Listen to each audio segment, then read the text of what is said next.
August 7th. We gave Señor Morel and Navarre their Ships, and all the Goods we could not carry away, for what Money our Agents received of 'em, tho' they expected to have had 'em at an easier Rate. We came to sail this Morning. The dividing the Plunder has took up more time than we were willing to spare, but 'twas absolutely necessary to do it. We took Señor Navarre with us before we came to sail. I went ashore, and shewed Señor Morel how we left things between his Ship and the other Prize. Mr. Navarre left his Son in law in charge of this Vessel and Goods, then came with me on board our Ships, expecting to have the Bark betwixt him and our Ransomers, if they paid us at Guiaquil. Wind veerable in the S.W. quarter, a Lee Current. August 8th. Yesterday at 6 in the Evening the Island of Gorgona bore S.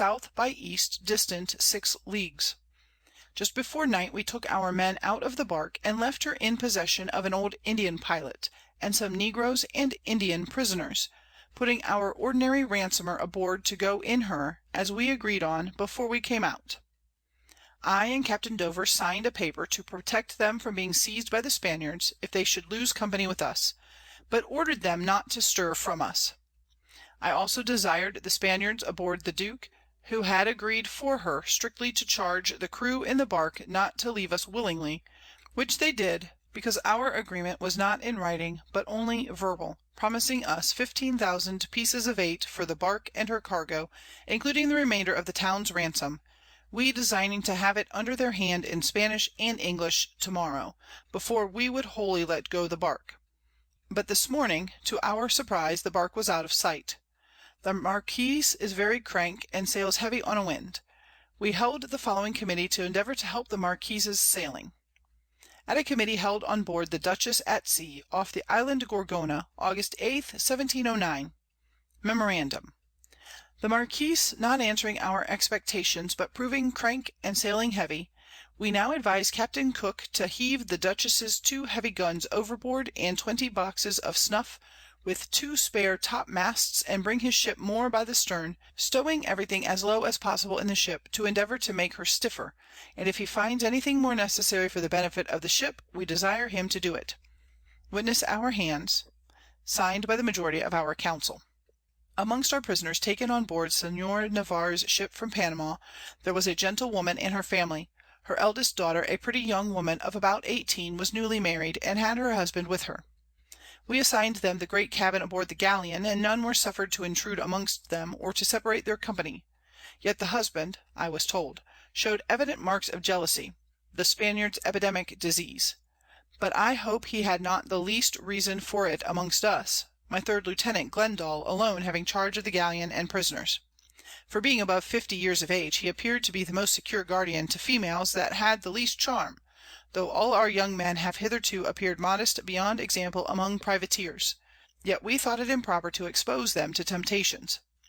At this time Lieutenant Connolly, who behaved himself so modestly to the Ladies of Guiaquil, was some days in possession of Navarre's Ship before we stopped here, to remove these Prisoners aboard the Galleon, where he gained their thanks and public acknowledgments for his civilities to these Ladies, and even the Husband extols him. We had noticed these Ladies had some concealed Treasure about them, and ordered a female Negro that we took, and who spoke English, to search them narrowly, and found some gold chains and other things cunningly hid under their clothes. They had before delivered to Captain Courtney plate and other things of good value. We gave them most of their wearing apparel and necessaries, with 3 female mulatto slaves, and parted very friendly. They confessed to our people who put them ashore that we had been much civiller than they did expect, or believe their own countrymen would have been in the like case, and sent back the Husband with gold to purchase some goods and 2 slaves of us. I come next to the description of Gorgona. Gorgona is 3 leagues in length, northeast and southwest, but narrow. It's about 6 leagues from the main, full of wood and tall trees, one of 'em called Palma Maria, of which the Spaniards make masts, and use a balsam that flows from it for several diseases. The Island appears at a distance indifferent high, and in 3 hummocks. There is riding for Ships all over against the northeast side, but in some places foul ground and shoaled near the shore, particularly on the southeast side and near the southwest end, where there's a small Island almost joining, with shoal ground, and breakers near a mile to the Eastward from that end. Captain Dampier has been here several times, but never rode where we did, which is the best and only good road in the Island. The Spaniards told us of strange storms and heavy tornadoes of wind about this Island, but we found it otherwise, and had only frequent showers and thunder. But in the time of breezes, which the Spaniards call our winter months, and in spring, till the beginning of May, here are now and then northerly strong breezes of wind, and then I believe the road must be shifted to the other side of the Island, which may be at that time the best riding. But this we had no time to try, neither do I think it half so bad as these puny mariners tell us. About this Island are several remarkable rocks. At the southwest end there's one that looks like a sail half a mile off shore. At the northeast end there are several high ones, round and steep, near a cable's length off shore, where the sea fowls breed. The beasts and insects we saw in this Island are monkeys, guinea pigs, hares, lizards, lion lizards, which change their colours, and are fine creatures to look at, several species of great and small snakes, and so numerous that 'tis dangerous for a man to walk the Island for fear of treading on them. There's great variety of plants and trees peculiar to these hot climates, and little or nothing resembling what we have in Great Britain. But it being out of my road to describe such things, I refer 'em to such whose talents lie that way. Here are also several sorts of fish unknown in our seas, besides mullets in great plenty, but hard to be caught with hook and line, which I suppose is occasioned by the clearness of the water, so that they easily see the hook and avoid it. Here's also some white coral, an abundance of oysters, and, as I am told by the prisoners, good pearls in them. We caught an ugly creature here, which I suppose may be of the monkey kind, because it looked like one of the middling sort; but with this difference, his hair was thicker and longer, his face, eyes, and nose less, and more wrinkled and deformed; his head of the same shape, but his ears not so large; his teeth longer and sharper, his hinder parts more clumsy, and his body thicker in proportion, with a very short tail, and instead of 5 claws like fingers as a monkey has, he had only 3 on each paw, with the claws longer and sharper. We let one of 'em go at the lower part of the mizzen shrouds, and it was about 2 hours getting to the masthead, which a monkey would have performed in less than half a minute. He moved as if he had walked by art, keeping an equal and slow pace, as if all his movements had been directed by clockwork within him. The Spaniards call it a sloth, and not improperly. They say it feeds on the leaves of a certain lofty tree, and when it has cleared one, before it can get down and walk a little way to find and climb another, would grow lean and be almost starved. I saw no land birds here, because I suppose the monkeys destroy their nests and eggs. We shot many of them, none of our officers would touch them, provisions not being yet so scarce. But Captain Dampier, who had been accustomed to such food, says he never eat anything in London that seemed more delicious to him than a monkey or baboon in these parts. August 9. I proposed sending the Marquise to India, and thence to Brazil, and then we could add to our own stock of bread and salt provisions; and if she got well to Brazil, would vend her goods at an extraordinary rate, to the advantage of the voyage, and we two should be strong enough to wait for the Manila ship, but Captains Dover and Courtney did not think it reasonable. August 10. We got to windward very slowly, here being a constant current, which runs down to leeward into the Bay of Panama. August 11. Yesterday afternoon I went aboard the Dutchess, and carried with me Dr. Dover. We discoursed about parting with Captain Cook, and giving him only a sailing crew to go for Brazil and sell his cargo; but finding the majority against my proposition, I dropped it, though I fear we shall repent it. There were no other reasons but to save provisions. Captain Cook came to us aboard the Dutchess, to put in execution the order of the 8th instant, where we agreed as before to throw 2 of the heaviest guns overboard he had out of the Dutchess, being less valuable than the goods between decks, and what lumber they had besides, which he did, and we perceive his ship much stiffer, and sails better. Our consort, Captain Courtney and his officers, with some of mine, are uneasy at parting with the bark, so that if we come up with her, we must take to her again for peace sake. August 12. Yesterday evening the Island of Gorgona was in sight, and bore east half south about 13 leagues. At 6 this morning we met with the Bark and put Mr. Selkirk aboard her with his Crew. At 9 this morning we sent our Boat for Captain Courtney and Captain Cook, when we had a second Consultation, which again concluded with keeping the Marquiss and Bark, tho' I was of opinion they'd be rather a detriment than furtherance to us in any thing, so long as the Marquiss sails so heavily, besides the benefit of more Provisions that would have been left for us that must stay behind. August 13. In the Evening last night we saw the Island of Gallo, bearing S. by E. distant 6 Leagues. We have a strong Current runs to Leeward, so that we lost ground, and at 8 this morning was again in sight of Gorgona, bearing N. E. by E. distant about 12 Leagues. Had rainy Weather all night with Thunder and Lightning, but indifferent fair in the morning. Wind veerable in the S.W. quarter. This Coast is more subject to hot Weather than any other part of Peru. August 15. We sounded several times in the night, and had ground in about 50 fathom Water, not above 2 Leagues off shore. August 16. This day I muster'd our Negroes aboard the Duke, being about 35 lusty Fellows.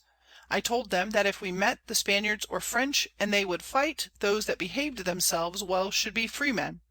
32 of 'em immediately promised to stand to it, as long as the best Englishmen, and desired that they might be improved in the use of Arms, which some of them already understood, and that if I would allow 'em Arms and Powder, these would teach the rest. Upon this I made Michael Kendall, the Jamaica free Negro, who deserted from the Spaniards to us at Gorgona, their Leader, and charged him to be continually exercising them, because I did not know how soon we might meet an Enemy. I took down the Names of those that had any, and such as wanted I bestowed Names on them, and to confirm our Contract made them drink a Dram all round to our good Success. At the same time I gave 'em Bays for Clothes, and told them that they must now look upon themselves as Englishmen, and no more as Negro Slaves to the Spaniards, at which they expressed themselves highly pleased. I promised myself good Assistance from them if need be, having this Proverb on their side, that those who know nothing of Danger fear none. And for our own parts, we must not submit to be Prisoners, though forced to engage at the greatest Disadvantage, but every one resolve to stand to the last, for if taken we shall be worse than Slaves. August 18. At 6 this morning we saw a Sail, which bore W.N.W. of us. We and the Dutchess gave chase, and took her in about an hour. The Dutchess had kept her company ever since 12 at night, and thought her to be our Bark. She was a Vessel of about 70 Tun, bound from Panama to Lima, but was to stop at Guiaquil. They had very little aboard besides Passengers, for they knew of our being in these Seas. The best of her Cargo was about 24 Negroes, Men and Women. I sent our Agent aboard to examine the Prize. August 19. After dinner aboard the Dutchess, we examined the Prisoners. They could tell us little News from Europe, but said there came Advices by a Packet to Portobel from Spain, and by a French Ship from France, not long before they came out of Panama. That all was kept private, only they heard in Panama that his Royal Highness Prince George of Denmark was dead, which we were not willing to believe, but drank his health at night, which can do him no hurt if he is dead. We read several Letters from Panama, by which we understood, that when they heard of our taking Guiaquil, they kept their Gates shut day and night for above a week, and that the Inhabitants kept guard on their Walls, being afraid we should attack them next; and by what I can guess, we might have taken that Town as well as Guiaquil, had we but double our number of Men. They had various Conjectures about us when at Panama, and were continually alarmed, not knowing where to expect us. August 20. At 10 in the morning we bore down to the Dutchess, who had Spanish Colours flying, to make a sham fight to exercise our Men and the Negroes in the use of our great Guns and small Arms. Here I must not forget a Welshman that came to me, and told me, he took the Ship we were going to engage for the Dutchess, till he saw the Spanish Colours, and that being overjoyed with the hopes of a good Prize, he had loaded his Musket with Shot, and designed to fire amongst the thickest of 'em, which he would certainly have done, had he not been forbid. But this it appears, that blundering Fools may have Courage. During this sham Engagement every one acted the same part he ought to have done if in earnest, firing with Ball excepted. Our Prisoners were secured in the hold by the Surgeons, who had their Instruments in order, and to imitate business for them. I ordered red lead mixed with water to be thrown upon 2 of our Fellows, and sent 'em down to the Surgeons, who, as well as the Prisoners in the hold of the Ship, were very much surprised, thinking they had been really wounded, and the Surgeons actually went about to dress them, but finding their Mistake, it was a very agreeable Diversion. August 23. Yesterday at 1 in the Afternoon we tacked and stood for the Shore, but at 2 we drew near discoloured Water and sounded, had but 8 Fathom, and very near an ugly Shoal, which the Spaniards tell me runs off about 2 Leagues from the Shore, off a high white Cliff 3 Leagues to the North of Tecames. At 6 last night, Cape San Francisco bore S. by W. distant about 6 Leagues. We sounded again and had 40 Fathom Water. We stood off at night, and at 6 in the morning tacked for the Shore.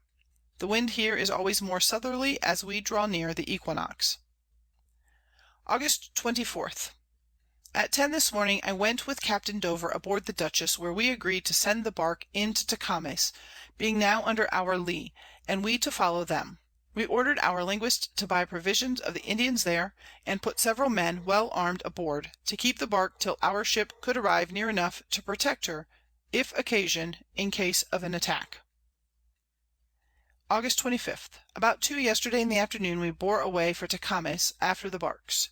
I went aboard the Dutchess, and found our Pilot, and most of the Spaniards, who are generally ignorant, uncertain whether it was the Port under our Lee, though I never saw more remarkable Land. This made us the more timorous, and me in particular, because Captain Dampier, who was here last Voyage, and said he had passed near it very often, was full as dubious as our Slaves that never saw it. This occasioned me to hurry aboard our own Ship to secure her, for I doubted our being near Shoals, because the Water was very thick and white. Captain Courtney sent his Pinnace ahead sounding, and we followed, he having then all the Pilots aboard. We kept the Lead sounding from 40 to 13 Fathom Water, very uneven Depths, till we came within 2 Leagues of the anchoring place. We had every cast about 14 Fathom Water, and saw the Houses by the water side. Then I was easy and satisfied. Before we got in, the Barks were at anchor, and our Linguist, Mr. White, without orders, ventured ashore with a Spanish Prisoner. We designed that the Prisoner alone should discourse the Indians, and try to trade for a Refreshment. It was night as they landed, just against the Houses where the Indians lay in ambush, with Fire arms, Bows, Arrows, and Lances, among the Trees, and fired several times at our Boats, though they told the Indians in Spanish that they were Friends, and called to them often to forbear firing. Our Men having the good luck to escape being shot, they hid themselves all night, whilst we feared they were either killed or taken.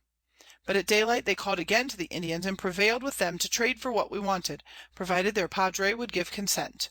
He lived about 6 Leagues off, and they promised to send and ask his leave. Our Linguist told them we had a Padre aboard, whom we esteemed, and he would absolve them if they traded with us. Upon this they desired we would permit him to come ashore, which we granted. August 26. The Padre aboard, who was zealous to conclude this Treaty with the Indians to our content, went this morning ashore, and returned aboard in the evening. While he was ashore he writ a letter to the Priest of the place in our favour, earnestly recommending a trade, and expressing the many civilities we shewed to him and the other Spanish prisoners beyond their expectation, adding that we were sensible of the smallest favours, and would not fail of making very grateful returns. He convinced the inhabitants ashore, and also informed the Padre how easily we could land and burn the church and houses, and lay waste all the adjacent parts; but that we were full of charity, and very kind to those in our power. This wrought so well on the people, that they promised faithfully that they would only wait till tomorrow, and if the Padre did not consent, would notwithstanding trade with us. They brought with them a naked Indian, who like a savage viewed very narrowly every part of our Ship. He was wonderfully taken with the great Cabin, where he lay on his side, scarce satisfied after an hour's gazing wildly about him, till giving him a dram of brandy and a few toys to be rid of this visitant, I obligingly led the gentleman out, and giving him old bays for clothing, our yawl carried him ashore, to influence the rest by our kind usage of him. At the same time all the rest of our boats full of casks, with the men well armed, went up the creek between us and the village for fresh water, where they accidentally met one of the chief Indians, painted and armed with bows and arrows. He came friendly, and advised them to go higher up the river, otherwise the water would be brackish. They offered him a dram out of a quart bottle of strong brandy. He drank the major part of it at once, and went away extremely pleased, telling them we should be supplied with what we wanted from the village. August 27th. Last night the boats came from the village laden with water, and brought a letter from the Tecames padre assuring us that he would not obstruct our trade. The inhabitants also told us that cattle, hogs, and plantains would be ready for us, and desired we should bring ashore bays and other goods to pay for 'em, which we did, and this morning our boats returned with black cattle and hogs, leaving Captain Navarre, one of our chief prisoners, and Mr. White, our linguist, to deal with the Indians. This morning we began to heel and clean our ship's bottoms, and sent several of our best sailors and 2 carpenters to assist the Marquis. Ashore our men keep 1/2 at arms, while the rest load the boats, left the Indians, who are generally treacherous, should watch an opportunity to fall on 'em. Our people that came off the shore took particular notice that the red paint with which the Indians were first daubed was a declaration of war, and after we had amicably treated with them, they rubbed it off, but still kept their arms.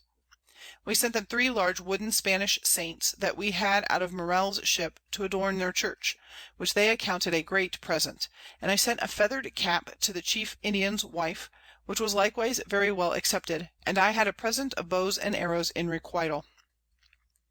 August 28th. Yesterday in the afternoon we made an end of heeling and cleaning our ship. Our boats brought from the shore at several times water, plantains, and other provisions, with hogs and 2 black cattle. Our linguist and prisoner managed their business beyond expectations, selling very ordinary bays at 1 piece of 8½ per yard, and other things in proportion, so that we have provisions very cheap. August 29th. Captain Cook buried one John Edwards, a youth, who died of a complication of scurvy and the pox, which he got from a loathsome negro, whom we afterwards gave to the prisoners, that she might do no further mischief on board. In the afternoon we concluded how to proceed from this place as follows. At a committee held on board the Duke the 29th of August 1709 in Tecames Road. We have considered our mean stock of provisions, and that our time is fair spent, therefore do think it for the good of the voyage to part with several negroes, besides those taken in the last prize, and to make as good a contract as we can with 2 or more of the substantial prisoners, and to return their produce to Alderman Batchelor and Company, our owners in Bristol, in the best manner we can, having no other method to make an advantage of them. We are now being designed to cruise for the Manila ship, but if any accident parts us, then our place of rendezvous is in the latitude of Cape Corrientes, in sight of land. It is likewise agreed to sell the hull of the last prize, to carry the small bark with us, and to turn one of the Guayaquil prisoners ashore here, in order to save provisions. Thomas Dover, President, Woods Rogers, Stephen Courtney, William Dampier, Edward Cook, Robert Fry, Charles Pope, William Stratton, Thomas Glendall, John Connolly, John Bridge, John Ballett, Lancelot Appleby. Then we found it necessary to agree as follows. August 29th, 1709. In consideration of the great risk that Captain Edward Cook and Captain Robert Fry ran in attacking the Marquis, when in the hands of the Spaniards, we do in behalf of the owners agree to give Captain Cook the Black Boy Dublin, and Captain Fry the Black Boy Emmanuel of Martinico, as a free gift. Thomas Dover, President, Woods Rogers, Stephen Courtney, William Dampier, William Stratton, Charles Pope, John Connolly, John Bridge, John Ballett, Lancelot Appleby. August 30th. Yesterday, Peter Harry, a Frenchman, and Lazarus Luke, a Portuguese, both good sailors, ran from our yawl ashore. This Peter Harry was he who shot a sentinel at Guayaquil, as before mentioned. We did not punish him, because he was a foreigner and did not well understand English, but suppose he was afraid of a prosecution in England. Yesterday evening, at the above mentioned committees aboard our ship, after a long dispute, some measures were agreed on contrary to my expectations. If we had not grown irresolute since we left Gorgona, but continued our design to put our old ransomer ashore at Manta, and part with our clog the Marquis, which I so earnestly pressed the 9th instant, by this time, in all human probability, we should have made good our bargain to the advantage of the voyage, besides getting provisions and necessaries that we shall mightily want. The goods that we might have vended there for ready money, I fear will rot before we get the like opportunity. Time being now so far spent, we must proceed as we agreed for the Galapagos to get turtle to lengthen our Provisions, and then for the Coast of Mexico to look for the Manila Ship bound for Acapulco. The 2 Negroes given to Captain Cook and Mr. Fry in the Committee yesterday is not an equivalent gratuity for the Risks they voluntarily ran when they attacked the Havre de Grace, now called the Marquise. Such Actions ought sometimes to be particularly rewarded among us, else we might lose great Opportunities of Advantage, for want of due Encouragement to personal Bravery, and in this Action where there was but a few concerned, 'twas a fit and cheap way of encouraging the rest, without offence to any. We put our young Padre ashore, and gave him, as he desired, the prettiest young female Negro we had in the Prize, with some Bays, Linen, and other things, for his good Services in helping to promote our Trade for Provisions here. We sent also a male Negro and piece of Bays to the Tecames Padre, in acknowledgment of his Kindness.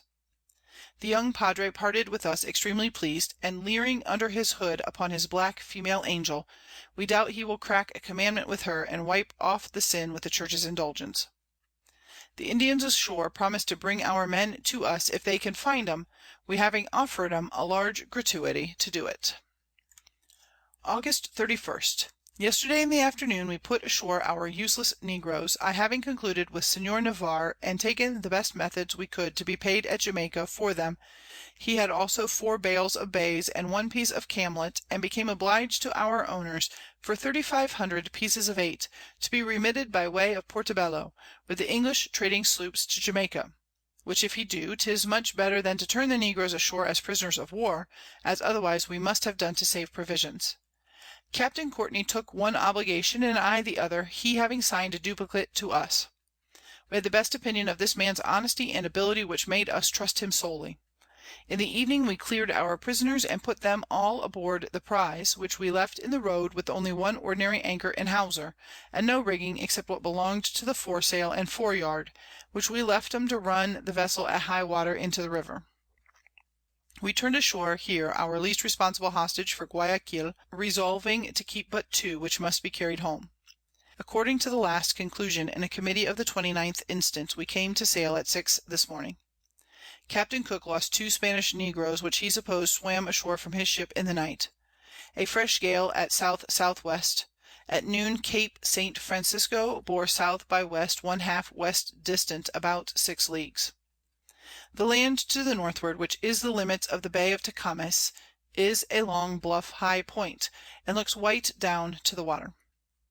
The next Land to the Southward of Tecames is also white Cliffs, but not so high. I saw no Land on any part of the Shore like those white Cliffs.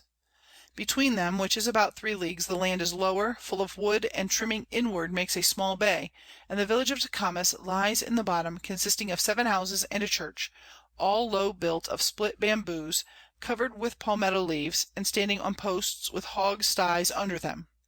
These Houses have notched pieces of Timber instead of Stairs to get up to 'em. The Village lies close by the water side, and may be seen when the Bay is open above 4 Leagues. 'Tis supposed they had sent off their best Furniture on notice of our approach, for there's nothing of worth in their Houses nor Church. The Women had only a piece of Bays tied about their middle. The Men are dexterous at hunting and fishing. There is a large Village about 4 Leagues off, where the Padre resides, and several Indians live between these Villages. The next River, 3 Leagues to the Northward, is very large, and called Rio de las Esmeraldas, but shoaled. The Country about is thinly inhabited by Indians, Mulattoes, and Sambos. By the Village of Tecames there's a River into which a Boat may enter at half Tide. It flows here above 3 Fathom Water, the Flood runs to the Northward, and the Ebb to the Southward. There is an infinite number of Plantains for 3 days Journey into the Country, the nearest are about a League from the Houses, and were brought to our Boats down this River in their Canoes. Here runs a great Surf on the Shore, so that were it not in these parts of the World, it would be but an ordinary Road.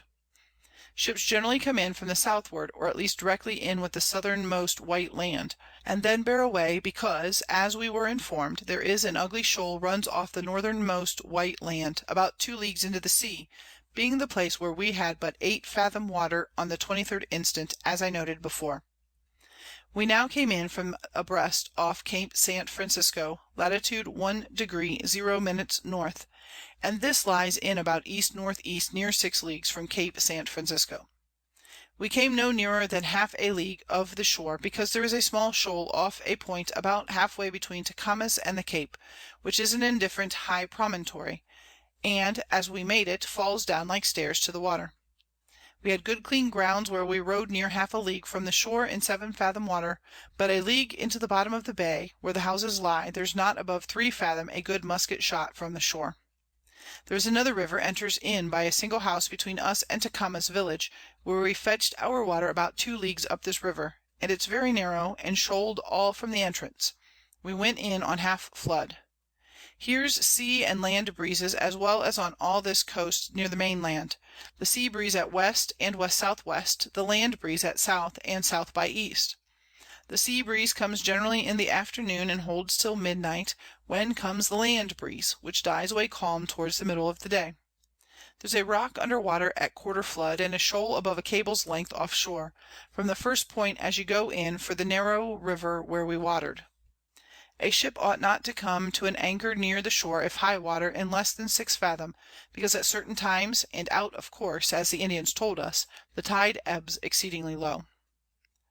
It's dry Weather here, though showery to the Northward, being the limits of the Rains at this time of Year. From June to December 'tis always dry, and from the beginning of January to the last of May there are Showers now and then. The Indians about this place are sometimes barbarous to the Spaniards, as our Prisoners tell us. Our People saw here about 50 arm'd with Bows and Arrows, and some good Fire Arms. They are worse to engage than double the number of Spaniards, so that it would have been folly in us to land Men here, where there is so little to be got, and the Indians with poisoned Arrows and Fire Arms would line the Bushes down to the Water side, and no doubt we should have lost many of our Men, had we landed by force; so that we are all extremely obliged to Mr. White our Linguist for negotiating a Trade in so peaceable a manner with these poor mischievous Wretches, which must in justice be ascribed to his good Management, he accomplishing it voluntarily with the danger of his Life. 'Twas off this Cape that Sir Francis Drake in 1578 took the rich Plate Prize, and Sir Richard Hawkins was taken by the Spaniards in this Bay off of Tecames in 1594, both in Queen Elizabeth's time. September 1. At 6 this morning Cape St. Francisco bore S.E. distant 10 Leagues, from whence we take our departure. Had fair Weather, Wind at S.W. by S. We saw many Water Snakes, one of 'em crawled up the side of Captain Cook's Ship, but was beat off by his Men. The Spaniards say their bite is incurable. September 6. This day I had Captain Courtney, Captain Cook, and Captain Dampier aboard, who dined with us. Captain Cook complained of his Ship being crank, and that we need not have tacked so near the Shore, since we might easily fetch the Galapagos without tacking. All agreed to this except our Pilot, who is very positive of seeing other Islands about 100 or 110 Leagues from the Main under the Equinox. He tells us he was at them formerly when he was a Buccaneer, and has described them in one of the Volumes he calls his Voyages, and says that those Islands we were at lay to the westward of them. But he must be mistaken, or we had seen them in the last runs to and from these Islands. September 8. We are run over and beyond where our Pilot affirmed the Islands were, and no sight of them, so we all agree that the Islands he was at when a Buccaneering can be no other but those we were at, and are going to now. The nearest part of them lies 165 Leagues to the westward of the Main Land. September 10. The 8th we made one of the Galapagos Islands, and in the morning hoisted out our Pinnace. Captain Dover and Mr. Glendall went in her for the Shore. The Dutchess's Pinnace returned very soon laden with Turtle. September 11. Yesterday we came to an anchor in about 30 Fathom water, about 2 miles off shore, being rocky at bottom. In letting go the anchor the buoy rope was immediately cut off, and our ship drove, so that we thought our cable was also cut, but after driving about half a mile the ship rode very well. In the evening our boats that left us after we came to an anchor returned laden with excellent good turtle. We sent our yawl and some men ashore to turn those creatures in the night, but to no purpose, because we afterwards found they only come ashore in the day. I sent away our Pinnace and Lieutenant Fry to sound out a better anchoring place, while we hove up the anchor and came to sail. Our boat returned, and by 10 o'clock we had our ship again to an anchor within less than a mile off the shore, right against a white sandy bay. The outermost great Rock being near the middle of the Island, bore N. by E. distant 6 miles. The little Rock appearing like a Sail bore W. by S. about 4 miles. Here we rode very smooth in good sandy Ground. The Wind amongst these Islands generally blows from the S. E. to the S. by W. I went ashore in the Pinnace, and carried Men to walk around the sandy Bay to get Turtle. The Island is high like the rest, but some low Land on this side down to the Sea. It's very rocky, dry and barren, without Water, like those we have already seen. Sept. 12. This Morning I sent to the Dutchess, who was at an Anchor a good distance from us, to know how they were stock'd with Turtle. At 10 the Boat returned with an Account they had about 150 Land and Sea Turtle, but not generally so large as ours. We had no Land Turtle as yet, but about 150 Sea Turtle. The Marquiss had the worst Luck. Sept. 13.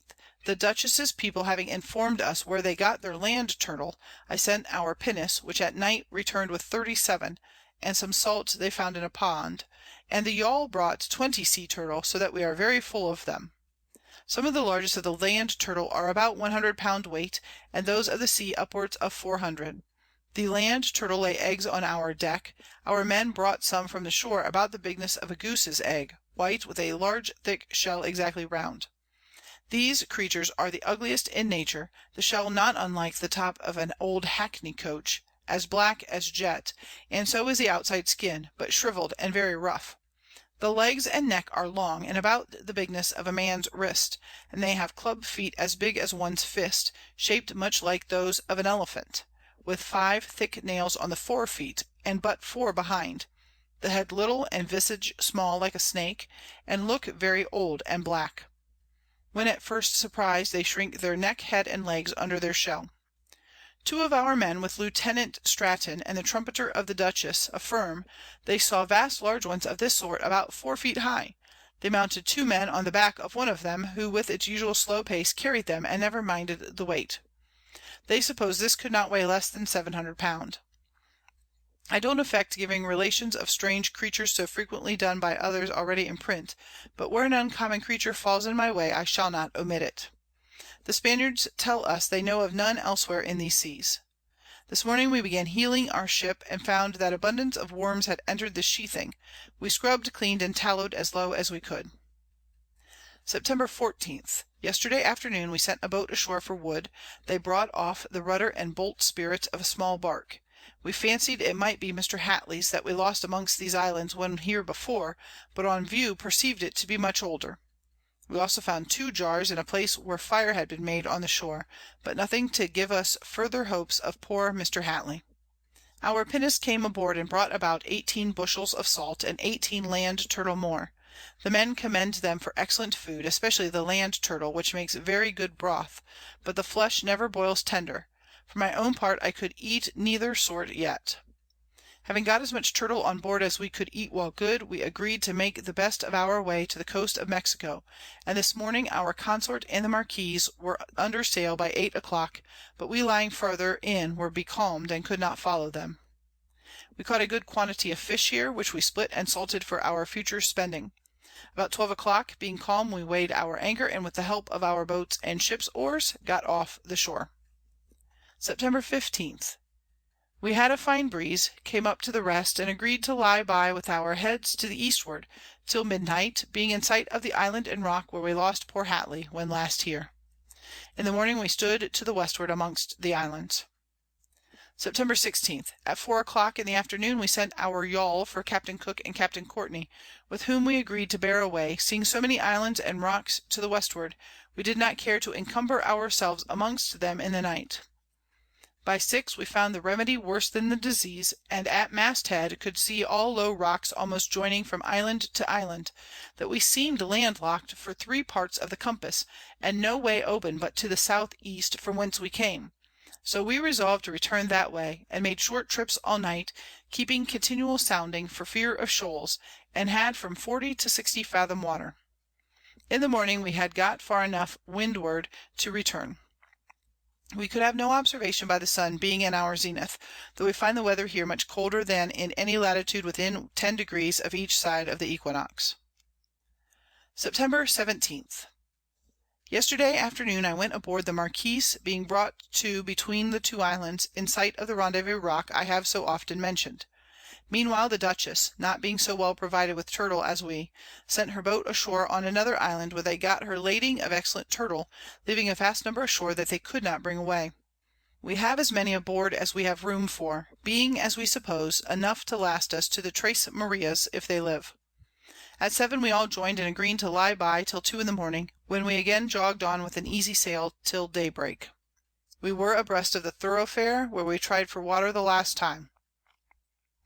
I ordered a gun to be fired at a venture, to see if it were possible Mr. Hatley could be there alive, and then seeing or hearing us, might make a smoke ashore, or as a signal. But we had no such good luck, so that our hopes of him are all vanish'd, and we finally conclude that we can do no more for him than we have done already. The 18th and 19th we saw several more Islands, one of 'em a large one, which we suppose reach'd near the Equinoctial, and abundance of small Islands betwixt us. The 19th at Noon we had an indifferent good Observation, Latitude 2° 2' North. The Galapagos Islands needs no further description than I have at several places given of them, only that I believe, as others before have observed, that the Turtle come ashore in the sandy Bays of these Islands all the Year round. We saw in all, some that we search'd and others that we view'd at a distance at both times, no less than 50, but none that had the least appearance of fresh Water. The Spanish Reports agree that there is but one that has any, which lies at about Latitude 1° 30' South. Señor Morel tells me that a Spanish Man of War employed to cruise for Pirates was once at an Island that lies by itself in the Latitude 1° 20 or 30' South. They call it Santa Maria de la Quadra, a pleasant Island, in good Road, full of Wood, and plenty of Water and Turtle of both sorts, with Fish, &c. lying about 140 Spanish Leagues west from the Island Plata, but I believe it's at least 30 Leagues more, and that it's no other but the same Island where Captain Davis the English Buccaneer recruited, and all the light he has left to find it again is, that it lies to the westward of those Islands he was at with the other Buccaneers, which as I have before examined, can be no other than these Islands we have been twice at. We had no occasion to look for this Island the second Trip, though I believe it's easy to find it without farther Directions. Here's most sorts of Sea Birds amongst these Islands, and some Land Birds, particularly Hawks of several sorts, and Turtle Doves, both so very tame that we often hit them down with Sticks. I saw no sort of Beasts, but there are Guanas in abundance, and Land Turtle almost on every Island.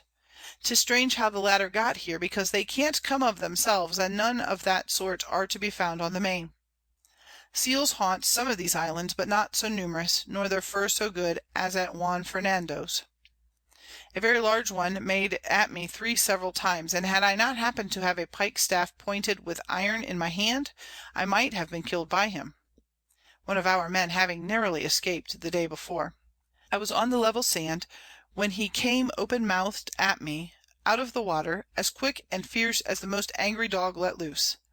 I struck the point into his breast, and wounded him all the 3 times he made at me, which forced him at last to retire with an ugly noise, snarling and shewing his long teeth at me out of the water. This amphibious Beast was as big as a large Bear.